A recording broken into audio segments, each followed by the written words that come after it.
Hi, today is 22nd of November, and it's mean after tomorrow all United States gonna celebrate very great holiday, Thanksgiving Day. And in my kitchen today I'm with my daughter Gina. Hello everyone, it's great to be on here, and today we're going to be making a very traditional and very iconic kind of meal that almost everybody's Thanksgiving table usually has, and that is a Thanksgiving turkey. Ours is going to be oven roasted, and this is going to be our take on the traditional dish that everybody so knows and loves. Since today is only the 22nd, you can see that we are preparing this turkey in advance to sort of marinate and soak up all the flavors from all the spices we're going to be adding. A lot of people will brine it or marinate it at least a couple days in advance to give the turkey a better flavor and to make for a much better meal. So here we have the things that we are going to be preparing our turkey with. There's quite a few ways to sort of prepare it in advance. You can have a marinade base, you can have an oil/butter based sort of marinating process, or you can have a brine. Right now our base that we are using is clarified butter, which is what is going to be the initial base for when we do pop the turkey in the oven a couple days later. So it's sort of like having that herb butter base and a marinade at the same time, which I find really convenient.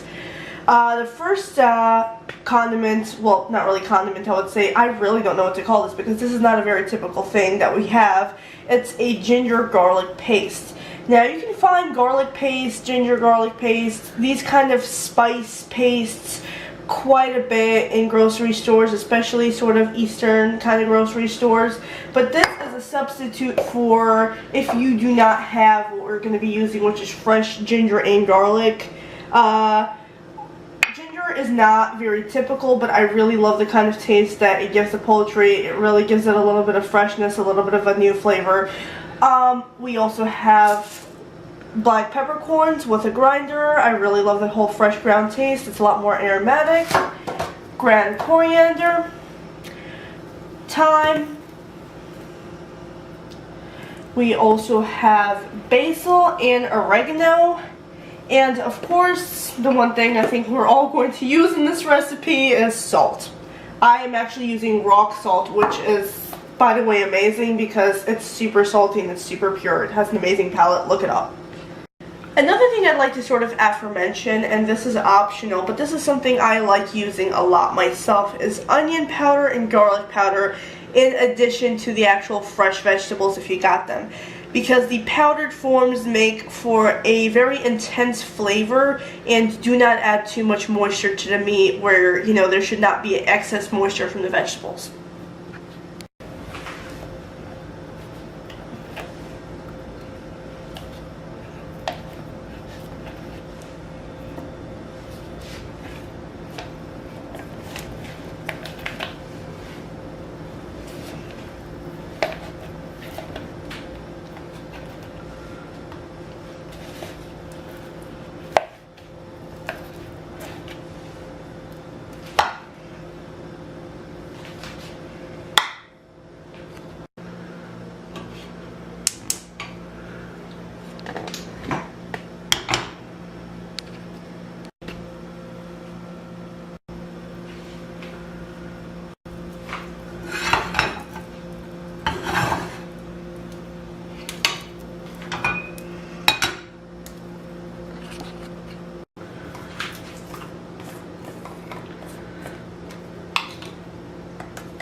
Now that our turkey is completely covered inside and out and under the skin, which is like super important, with our spice and clarified butter mixture, we are going to be putting it in a plastic bag and putting it in the fridge to marinate for the next 2 days until Thanksgiving. So after 2 days of marinating, I bake our turkey in an oven for temperature of 300 degrees of Fahrenheit in 2 hours. Subscribe to my channel, put likes. I wish to all of you bon appetit and nice day.